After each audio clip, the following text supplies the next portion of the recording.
बिस्मिल्लाहिर्रहमानिर्रहीम। अस्सलामुअलैकुम। कहानी हब ऑफिशियल में खुशामदीद। आज फिर दोस्तों मैं आपके लिए एक बहुत ही अच्छी और सच्ची कहानी लेकर आई हूँ।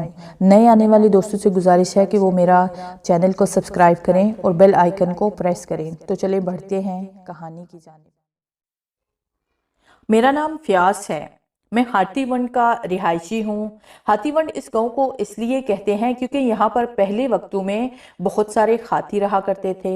यहाँ पर एक बहुत बड़ा जंगल था और उस जंगल को जब काटा गया तो उसके नीचे एक सैकड़ों साल पुराना कब्रिस्तान निकला। उस कब्रिस्तान की कुछ कब्रों की पैमाइश की गई तो ये कब्रें 9-9, 10-10 गज लंबी थी, जिनसे ये अंदाजा लगाया गया है कि ये कब्रें सैकड़ों साल पुरानी हैं। ये कब्रिस्तान तकरीबन 4 मुरब्बा ज़मीन पर वाक़ था। जो बात मैं आपको बताने वाला हूँ ये इस वक्त की बात है जब मैं 7वीं क्लास में पढ़ता था। एक दिन मेरा स्कूल जाने को दिल नहीं जा रहा था। मैं घर से स्कूल की तरफ गया। मेरे सब दोस्त स्कूल पहुंच गए थे और मैं अकेला रह गया था। मैं कब्रिस्तान की तरफ चला गया और वहां एक कब्र के साथ टेक लगाकर बैठ गया। जब मुझे भूख लगी तो करीब ही एक आम का दरख्त था। मैं उससे आम तोड़ तोड़ कर खाने लगा और वक्त का पता ही नहीं चला। स्कूल से छुट्टी भी हो गई। सब लड़के घरों को वापस पहुंच गए और मैं घर ना पहुंचा। मेरे घर वाले बहुत परेशान हो गए। मेरे घर वालों ने यूनुस से पूछा कि फराज क्यों नहीं आया। घर वाले मुझे प्यार से फ्याज की बजाय फराज कहते थे। यूनुस ने कहा कि वो तो स्कूल गया ही नहीं, आएगा कैसे। हमें तो खुद पता नहीं कि वो कहाँ गया है। जब शाम हुई तो मेरे घर वाले बहुत परेशान हो गए और मेरे दोस्त भी परेशान होकर सब लोग मुझे ढूंढने लगे। मेरी नज़र दरख्त पर किसी कपड़े पर पड़ी। गौर से देखा तो वो कोई लड़की थी। मैंने उससे पूछा कि तुम कौन हो और यहाँ क्या कर रही हो। उसने पलटकर मुझसे सवाल कर दिया कि तुम यहाँ क्या कर रहे हो। मैंने कहा मैं तो स्कूल से भागा हुआ हूँ, अब तुम बताओ कि तुम यहाँ क्या कर रही हो और तुम हमारे गांव हाथीवंड की रहने वाली तो नहीं हो। वो बोली मैं दूसरे गांव से आई हूँ, मगर तुम इस दरख्त पर क्या कर रही हो। उसने कहा मैं लोगों की नजरों से छुपकर यहाँ बैठी हुई हूँ। मैंने कहा अच्छा तो अब मैं जा रहा हूँ। वो एकदम से नीचे उतर आई और उसने कहा मैं तुम्हारा सदियों से इंतजार कर रही हूँ। मैंने कहा मगर मैं तो तुम्हें जानता तक नहीं। उसने कहा आज से 524 साल 6 महीने 18 दिन पहले की बात है कि तुम मुझसे बिछड़ गए थे। हम दोनों एक दूसरे से बहुत प्यार करते थे। जिस दिन हम दोनों की शादी थी उस दिन काली माता और उसके जिन्नों और बदरूहों और बुलाओं की फौज ने हमारे महल्लात पर हमला कर दिया। उस वक्त हमारी फौज बड़ी बहादुरी से लड़ रही थी। हमारी फौज ने जिन्नों को बहुत बहुत मात दी। उस वक्त तुम भी बड़ी बहादुरी से लड़ रहे थे और तुमने उनकी तमाम फौज खत्म कर दी थी, मगर काली माता बच गई और उसने तुमको मौत की नींद सुला दिया। मुझे यकीन नहीं आ रहा था कि तुम मारे जा चुके हो। मैं उस दिन से तुम्हारा इंतजार कर रही हूँ और मैं तुम्हारे साथ ही अपने प्यार के साथ रहती हूँ, तुम्हारे साथ घर में, मगर मैंने तुम पर खुद को कभी जाहिर नहीं किया क्योंकि तुम बच्चे थे। अब तुम बड़े हो गए हो। मैंने कहा तुम पागल हो, चली जाओ यहाँ से। इतनी देर में मेरे दोस्त भी मुझे ढूंढते हुए यहाँ आ गए। उन्होंने कहा फराज तुम यहाँ क्या कर रहे हो। मैं तुम्हें ढूंढ ढूंढ कर पागल हो गया हूँ, चलो घर चलो, सब लोग परेशान हैं। मैंने कहा मैं अकेला नहीं हूँ, ये लड़की भी मेरे साथ है। यूनुस ने कहा कौन लड़की, हमें तो कोई लड़की नजर नहीं आ रही। मुनव्वर ने कहा पागल मत बनो, घर चलो। इतने में वो लड़की भी उन दोनों पर जाहिर हो गई। उसने इनको बताया कि मैं फराज की दोस्त हूँ। इसको देखकर दोनों हैरान रह गए कि इतनी खूबसूरत लड़की, चांद सा चेहरा, सुनहरी बाल, झील सी आंखें, नाजुक बदन, हुस्न की मलका, गुलाब सा चेहरा। मैंने पूछा तुम्हारा नाम क्या है। उसने बताया महक। उसके दांत मोतियों की तरह चमक रहे थे। मैंने कहा मेरा नाम फराज है और ये मेरे दोस्त हैं यूनुस और मुनव्वर। उसने कहा मैं अब सबके नाम जानती हूँ। उससे बातें करते करते रात के 12 बज गए, हमें पता भी न चला। मैंने महक से पूछा तुम्हारे गांव का नाम क्या है, तुम कहाँ रहती हो। उसने कहा मैं सुंदरपुर रहती हूँ। यूनुस ने कहा आओ हम तुम्हें तुम्हारे गांव छोड़ आए। मुनव्वर ने कहा इतनी दूर गांव है, हम कैसे जाएंगे। महक ने कहा मैं गांव नहीं जाऊंगी क्योंकि अब मैं यहीं इसी कब्रिस्तान में ही रहती हूँ, यही मेरा घर है और मैं तुम्हें अपना घर दिखाती हूँ। वो एक कब्र के पास जाकर खड़ी हो गई और हमसे कहा कि आंखें बंद कर लो। फिर हमने आंखें बंद की और फिर उसने कहा कि आंखें खोल दो। हमने आंखें खोली तो क्या देखते हैं कि हम एक बहुत बड़े आलीशान महल में खड़े हैं। वहां हसीन परियां थी। उन परियों ने हमारा इस्तकबाल किया। हमको खार पहनाए गए और सरों पर ताज पहनाए गए।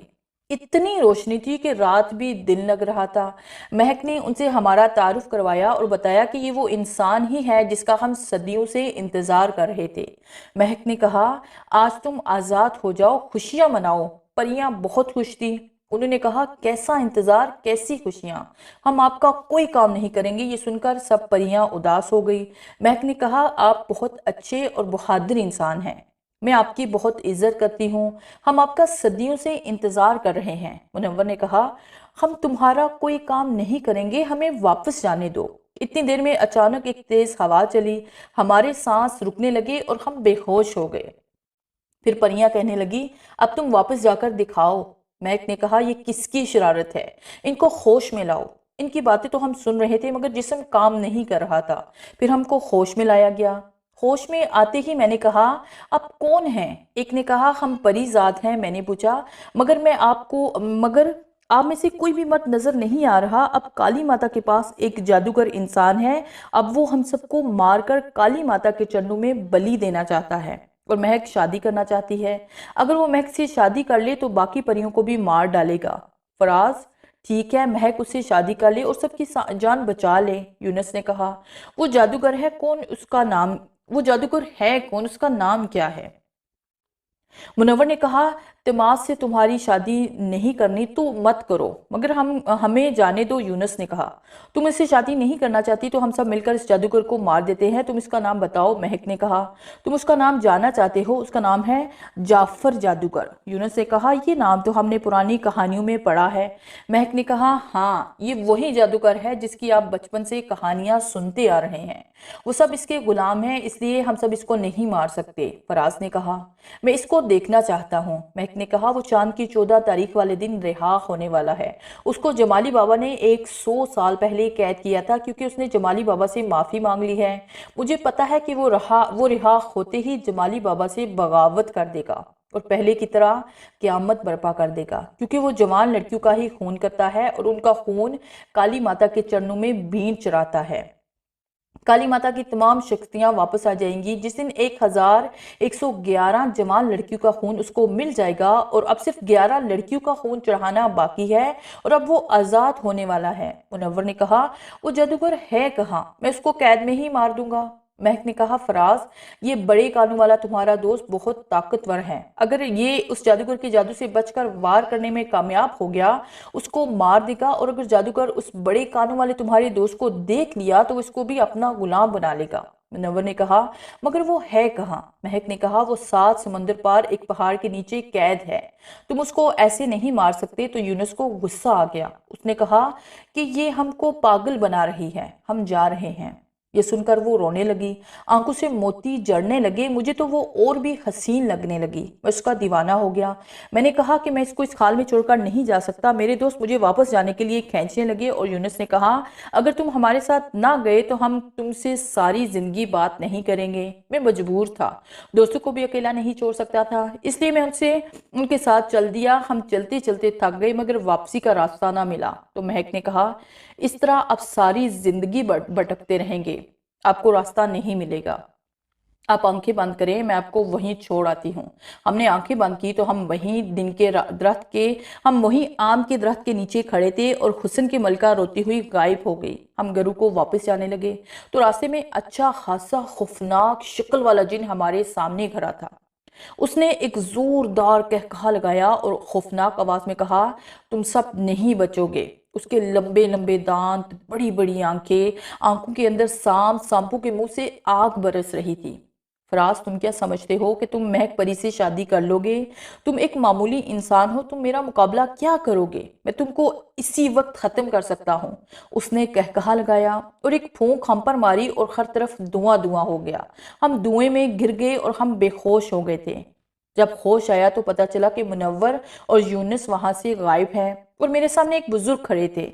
उन्होंने कहा, बेटा, मेरा नाम जमाली बाबा है। तुम ही वो इंसान हो जो जाफर जादूगर को खत्म कर सकते हो।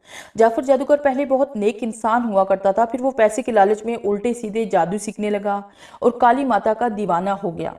मगर बाबा जी, मैं उसको कैसे मारूंगा? बेटा, उसके लिए मैं तुमको कुछ चीजें दूंगा। बाबा जी, वो क्या चीजें हैं? बेटा उनका उनका गलत इस्तेमाल कभी मत करना। आज तमाम रात तुम्हें इबादत में गुजारनी है और उसी जगह पर सो जाना है। मगर बाबा जी वो चीज़ें होंगी क्या और मैं उनको कैसे इस्तेमाल करूँगा? एक सुलेमानी टोपी होगी जिसको पहनकर तुम किसी भी वक्त कहीं भी जा सकते हो और किसी को नजर नहीं आओगे। एक तलवार होगी जिस पर नादे अली लिखी होगी। एक जूते का जोड़ा होगा जिसको पहनकर हवा में उड़ सकते हो और वो इस तलवार से ही मारा जाएगा, क्योंकि जाफर जादूगर बहुत बड़ा जादूगर है। बेटा अगर उसने महक से शादी कर ली तो क़यामत आ जाएगी। वो कैसे बाबा जी? वो इसलिए कि जितनी भी परियां हैं उन सबको मारकर काली माता के चरणों में डाल देगा। मगर बाबा जी ये काली माता इतनी कमीनी क्यों है?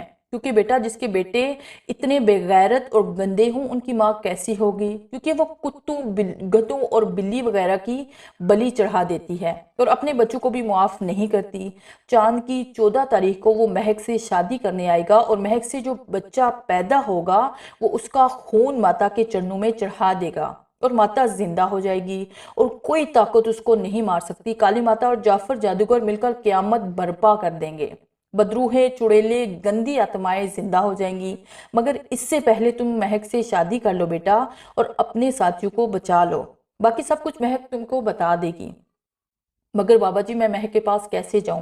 बेटा अब वो बाहर नहीं आ सकती क्योंकि अब वो महल में कैद है। मगर महक उनकी मलिका है और वो बादशाह की बेटी थी। जब काली माता की फौज ने हमला किया तो महक के माँ बाप और सब जिन परियां उसने मार दी थी। मगर महक और उसकी गुलाम कनीजें दूर किसी बाग में सैर को गई हुई थी, इसलिए वो जिंदा बच गई।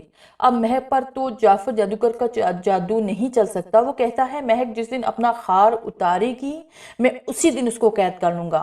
अब वो चांद की 14 तारीख का इंतजार कर रहा है, उस दिन जब वो तुम लोगों के सामने आया और यूनुस और मुनव्वर को उठा के ले गया। वो उनकी बलि काली माता के चरणों में देने वाला था कि महक ने अपना हार उन दोनों पर फेंक दिया और खुद भागकर महल में दाखिल हो गई।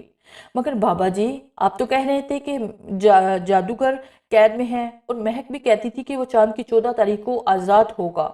बेटा अब वो बहुत ज्यादा ताकतवर हो गया है। कैद तो है मगर एक आदमी जिसका नाम सीख जादूगर है उसका सर निकाल कर ले आया था, क्योंकि सीख जादूगर एक बहुत बड़ा जादूगर है। एक दिन जाफर जादूगर और सीख जादूगर का मुकाबला हो गया। वो सीख जादूगर नाकाम हो गया।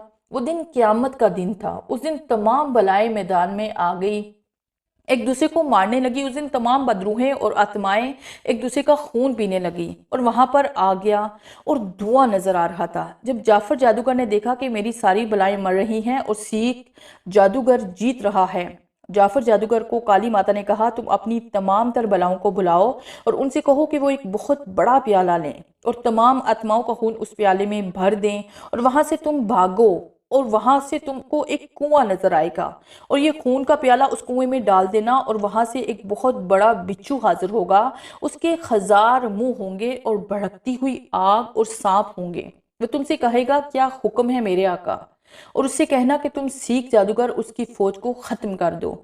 जादूगर ने जब ये बात सुनी तो तमाम आत्माओं को हुक्म दिया वो खून का प्याला मुझे लाकर दो। वो प्याला इतना बड़ा था कि समंदर की गहराई से गहरा और पहाड़ों से ऊंचा। जब वो प्याला भर गया तो जादूगर इसको लेकर अंधे कुएं की तरफ भागा और अंधे कुएं में वो खून का प्याला डाल दिया। अंदर से आवाज आई क्या हुक्म है मेरे आका।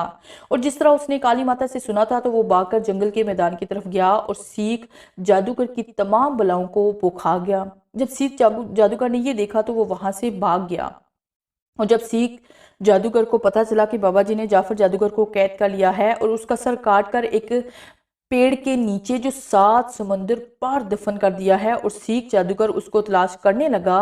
एक दिन उसने सर को तलाश कर लिया और अपनी तमाम ताकत को हासिल करने के लिए उसके सर को लेकर उस पर समंदर के अंदर एक चिला शुरू कर दिया। और वो ये बात भूल गया था कि इतने बड़े जादूगर की खोपड़ी को उसने हिसार किए बगैर चिला करना शुरू कर दिया है।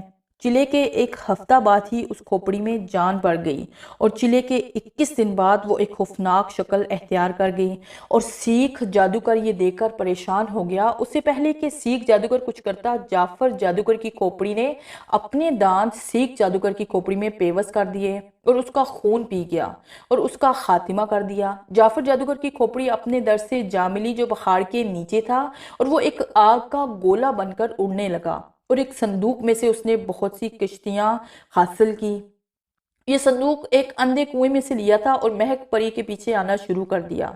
अच्छा बेटा, अपना ख्याल रखना। उसके बाद बाबा जी गायब हो गए। जब मैं गांव की तरफ गया तो पूरा गांव हम लोगों को तलाश कर रहा था। जब गांव वालों ने देखा कि फराज आ रहा है तो सब लोग मेरी तरफ दौड़ कर आए। तुम लोग कहाँ चले गए थे? हम तुम्हें 10 साल से ढूंढ रहे हैं। मैंने कहा हम तो कल रात गए थे और आज वापस आ गए हैं। उन्होंने पूछा यूनिस और मुनव्वर कहाँ हैं? मैंने कहा वो सुबह आ जाएंगे, मगर वो फिर भी ना माने। मैंने उनको ये तमाम बात बताई जो कुछ हमारे साथ हुआ और वो कहने लगे तुम पागल हो, तुम झूठ बोलते हो। जब मेरे घर वालों को पता चला तो वो रोते हुए मेरी तरफ आए। मेरी वालदा रो रो कर अंधी हो चुकी थी और मेरे अब्बू भी मेरी जुदाई का सदमा बर्दाश्त ना कर सके और इस दुनिया से चल बसे। जब मुझे पता चला तो मैं रोने लगा। मैं समझ रहा था कि एक दिन की बात है। मेरे बड़े भाई जिनका नाम गुलजार है, उन्होंने मुझे मार मार कर बेहोश कर दिया। जब मैं होश में आया तो उन्होंने कहा ये 10 साल की बात है और तुम्हें पता नहीं चल रहा। फिर मैं सो गया। जब मेरी आंख खुली तो अजान हो रही थी। मैंने वजू किया और नमाज अदा की और अपने रब से दुआ की कि ऐ मेरे रब, मुझे कामयाब कर और मेरे दोस्तों की हिफाजत कर। सुबह सवेरे मैं कब्रिस्तान की तरफ चला गया और उनको तलाश करने लगा। जब मुझे वो ना मिले तो मैं परेशान हो गया। फिर मुझे बाबा जी का ख्याल आया और मैंने बाबा जी वाले जूते पहन लिए और उनसे कहा मुझे महक परी के पास ले चलो। और मैं हवा में उड़ने लगा और डर के मारे कहीं मैं गिर ना जाऊं, मेरी चीखें निकल गई। फिर मुझे गायब से एक आवाज़ आई, तुम्हें कुछ नहीं होगा बेटा, डरो मत। फिर उड़ता हुआ मैं महक परी के पास पहुंच गया। वो मुझे देखकर रोने लगी, मुझे बाहों में भर लिया और कहने लगी मैं तुमसे बहुत मोहब्बत करती हूँ, तुम मुझे छोड़कर कहाँ चले गए थे? मैं जादूगर से शादी नहीं करना चाहती, मैं तुमसे शादी करना चाहती हूँ। वो भी अभी अभी। मैं तुमको खोना नहीं चाहती। पहले यूनुस और मुनव्वर को जादूगर की कैद से आज़ाद करवाऊंगा, फिर तुमसे शादी करूंगा। मैं तुम्हें ढूंढता रहा, तुम बाहर क्यों नहीं आई? यहाँ महल में आराम कर रही हूँ। मैं बाहर नहीं आ सकती क्योंकि अब मेरे पास वो मोतियों वाला हार नहीं है, मैंने तुम्हारे दोस्तों के गले में डाल दिया था क्योंकि जादूगर उनकी बलि देना चाहता था और चांद की 14 तारीख से पहले उनको आग लग जाती और वो वहां से भाग गया और खुद को हार ना होने की वजह से मैंने महल में कैद कर लिया। फराज ने पूछा हार? हार में ऐसी कौन सी ताकत है? जब मैं पैदा हुई थी तो मेरे अब्बू ने ये खार मेरे गले में डाला था और वो बारहा हुजूर बहुत मेहनत और बहुत चिल्लू के बाद हासिल किया था। और उनसे एक बाबा ने कहा था कि तुम्हारे घर एक बेटी पैदा होगी और वो इतनी हसीन होगी कि हर जिन और जादूगर उसको हासिल करना चाहेगा, और अगर तू उसकी बात नहीं मानेगा तो उस लड़की को उठाकर ले जाएगा और जब जादूगर आज़ाद हो जाएगा फिर ना तुम और ना तुम्हारे दोस्त बचेंगे और तुम्हारे पूरे गांव को मारकर काली माता पर खून की बलि देगा। इससे पहले अगर तुम मुझसे शादी कर लो तो हम सब जिंदा बच जाएंगे और उसको भी मार देंगे।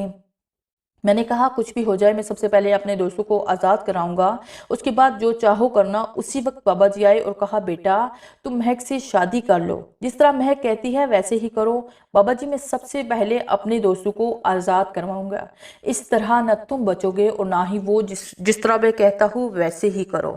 शादी के बाद जादूगर की आस भी खत्म हो जाएगी और महक भी आज़ाद हो जाएगी और तुम्हें इतनी ताकत आ जाएगी कि तुम काली माता का मुकाबला कर सको और उसको ख़त्म कर सको। मैंने कहा ठीक है बाबा जी, जैसे आपकी मर्जी। मेरी ये बात सुनकर महक खुश हो गई और कनीज़ों को हुक्म दिया कि जल्दी से जल्दी शादी की तैयारी करो। मेरी आंखों के आगे एक खूबसूरत मंजर था, जैसे खूबसूरत तितलियां, ये सब एक से बढ़कर एक हसीन। जब जब ये खबर जादूगर ने सुनी तो वो आग बगोला हो गया। उसने कहा मैं ऐसा हरगिज नहीं होने दूंगा।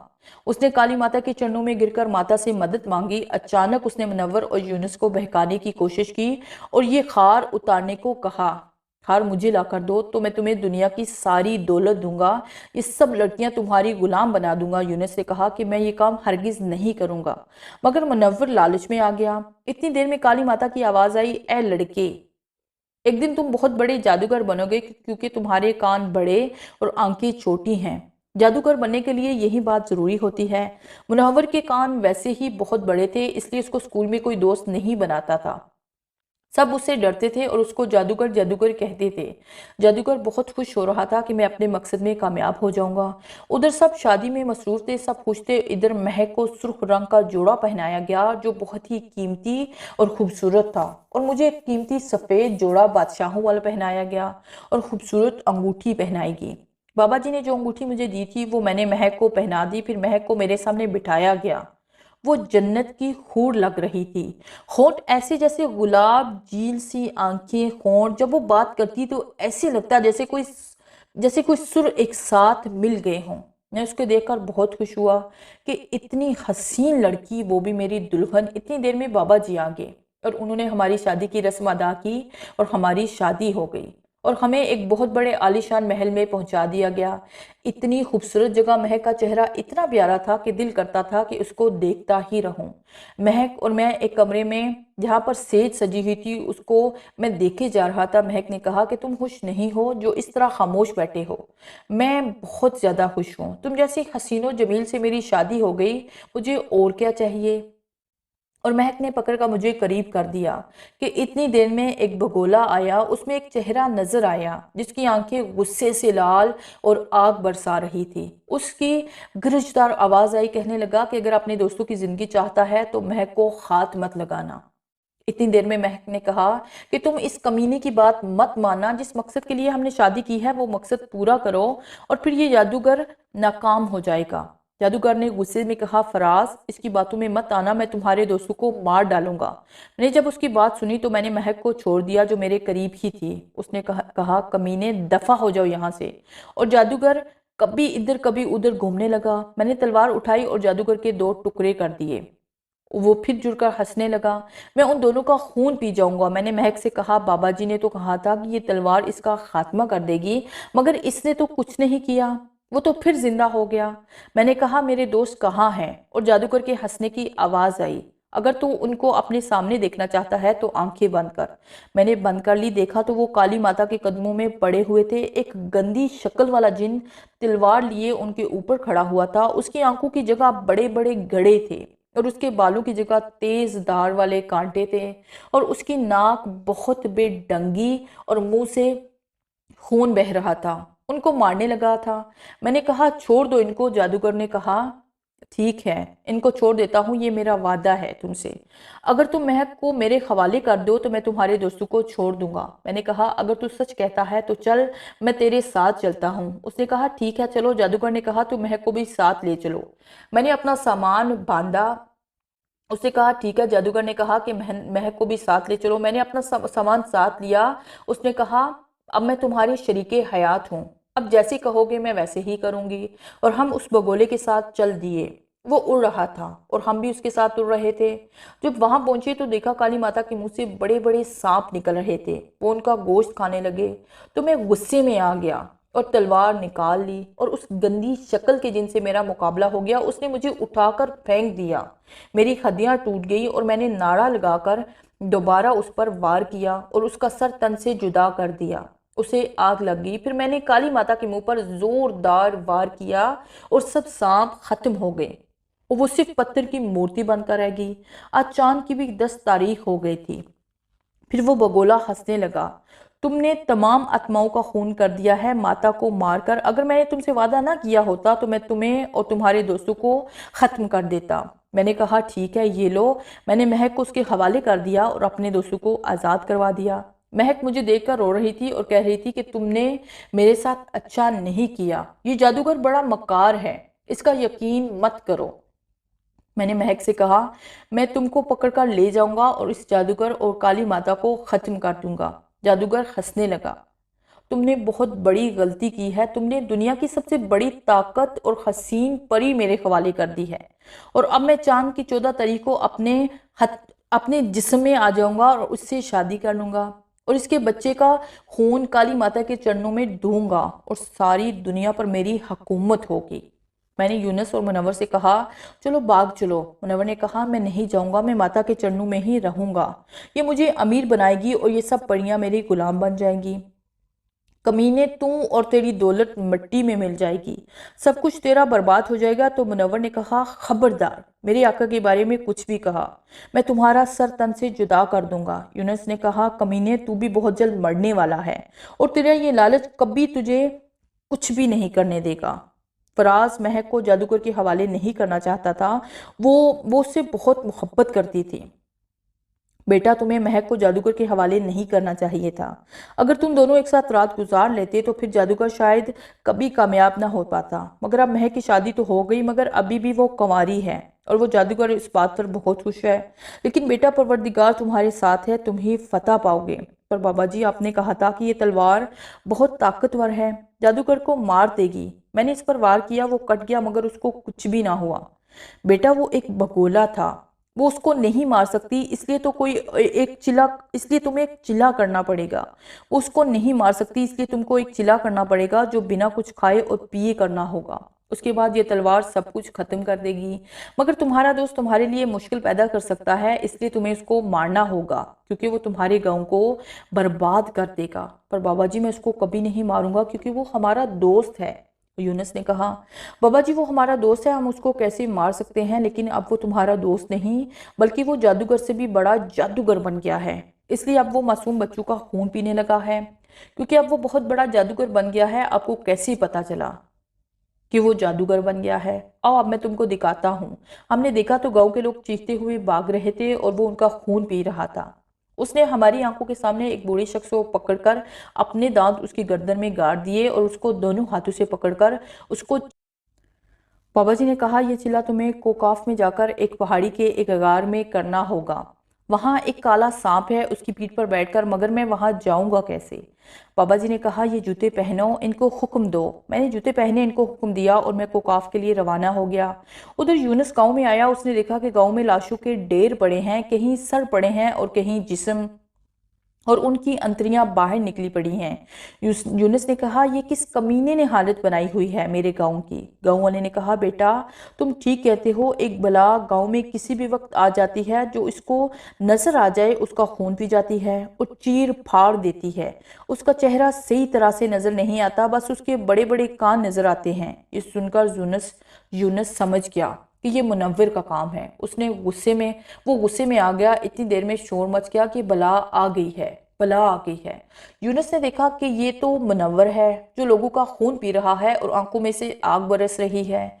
यूनुस ने कहा, रुक जा, ये तेरे अपने गांव वाले हैं, तेरे बहन भाई माँ बाप है, तू छोड़ दे इनको। मगर मुनव्वर ने एक ना सुनी और हंसने लगा। मैं एक जादूगर हूँ और मैं दुनिया का अमीर तरीन जादूगर बनना चाहता हूँ, क्योंकि ये सब मारे जाएंगे। और देखते ही देखते यूनुस और मुनव्वर की लड़ाई शुरू हो गई।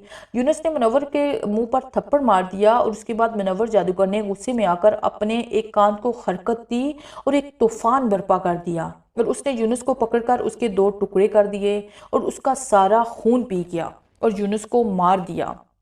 उसने ये भी ना सोचा कि ये मेरा दोस्त था। उधर फराज जब कोकाफ पहुंचा तो वहां एक दरिया के किनारे एक उसे झटका लगा, मगर ऐसा ना कर सका। उसने बहुत कोशिश की आगे जाने की, मगर ऐसा ना कर सका। इतनी देर में दरिया में से एक मगरमच्छ बाहर आया। फराज ने तलवार निकाल ली। उसने कहा, रुक जा नादान लड़के, तू कौन है और कहाँ से आया है?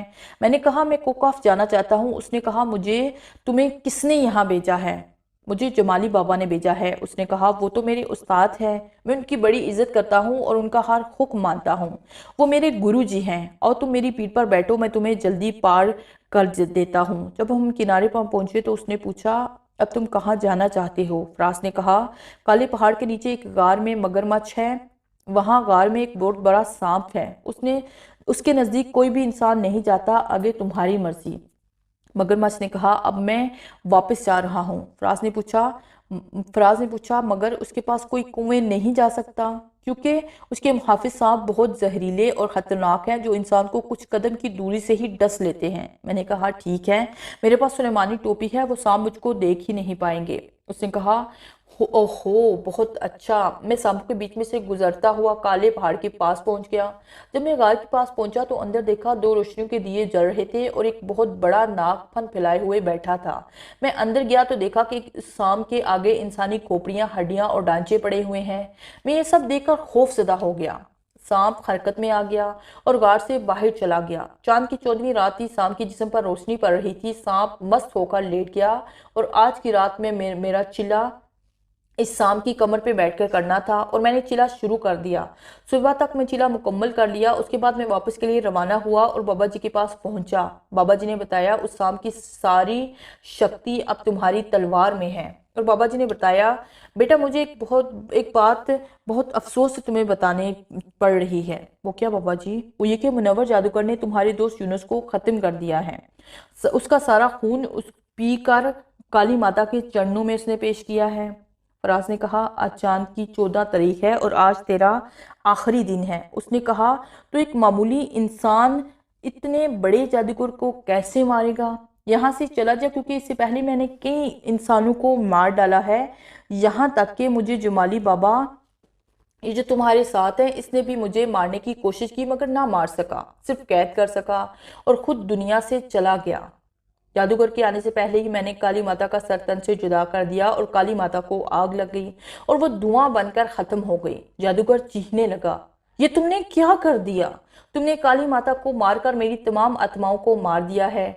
जादूगर से मेरी जंग शुरू हो गई। जादूगर आग के गोले बरसाने लगा। मेरे सर से टोपी गिर गई जिसकी वजह से जादूगर ने मुझे देख लिया। मैंने फौरन टोपी उठाकर सर पर रख ली। जादूगर हंसने लगा आज तुम गायब नहीं हो सकते क्योंकि आज चांद की 14वीं है और इस दिन कोई भी चीज़ दोबारा काम नहीं करेंगी क्योंकि वो आज की रात ज़मीन पर गिरी है। उसने आके बगोले बरसाए। मैंने आगे तलवार कर दी जिससे वो गोले ख़त्म होते गए और फिर मैंने मेरी तरफ से बहुत सारे सांप भेजे। मैंने एक ही वार में उन तमाम सांपों को ख़त्म कर दिया। जब उसने देखा कि उसके तमाम सांप ख़त्म हो गए हैं वो डर गया और कहने लगा फराज तुम मेरे साथ मिल जाओ, मैं तुम्हें दुनिया की हर चीज़ दूंगा। मैंने कहा कमीने मैं तुम्हारे साथ कभी नहीं मिलूंगा। मैंने गुस्से में आकर उनकी गर्दन दबोच ली और तलवार उसकी गर्दन पर रख दी। मैंने कहा अब तुम्हारा काम ख़त्म हो गया है।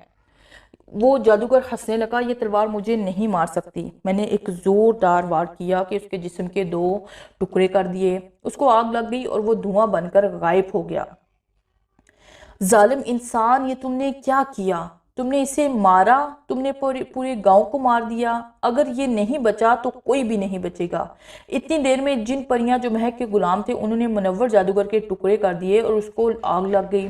महक ने कहा इसको फौरन बाबा जी के पास ले चलो। उधर बाबा जी हाजिर हो गए। उन्होंने फराज के मुंह पर पानी का छींटा मारा। फराज बेहोश हो गया और सब लोग खुश हो गए और जख्म भी बढ़ गया। बाबा जी ने कहा अच्छा बेटा अब मेरा काम खत्म हो गया है, अब मैं चलता हूँ, अब कभी वापस नहीं आ सकूंगा। महक ने कहा तुम जिन परियां आज़ाद हो चली जाओ। चंद कनीज़ें महक के पास रुक गई। उन्होंने कहा हम आप ही के साथ रहना चाहती हैं। महक ने कहा बाबा जी आप हमें परियों से लड़कियां बना दें। बाबा जी ने कुछ पढ़कर महक और परियों पर फूंक मारी तो महक और बाकी परियों के पर गायब हो गए और बाबा जी चले गए। मैंने कहा अब गांव में तो कुछ बाकी नहीं रह गया, सब कुछ खत्म हो गया है। तो महक ने कहा नहीं, हम सब गांव जाएंगे और सब कुछ जिंदा हो जाएगा। महक ने एक पानी का मटका लिया और अपने चेहरे को पानी से धोया और पानी दूध की तरह रोशन हो गया और ये पानी गाँव वालों पर फेंक दिया। हमने जब ये पानी गांव वालों पर फेंका तो सब लोग जिंदा हो गए और सब लोग एक दूसरे के गले मिलने लगे। महक से कहा मुनव्वर को भी जिंदा करो। महक ने कहा वो जादूगर बन गया है इसलिए वो जिंदा नहीं हो सकता, वो क़यामत के दिन ही जिंदा होगा। सब लोगों ने मिलकर गांव में एक बहुत बड़ा जश्न मनाया। महक ने और हम सब ने मिलकर एक बहुत खूबसूरत महल बनाया और वहाँ महक और फराज की दोबारा शादी की।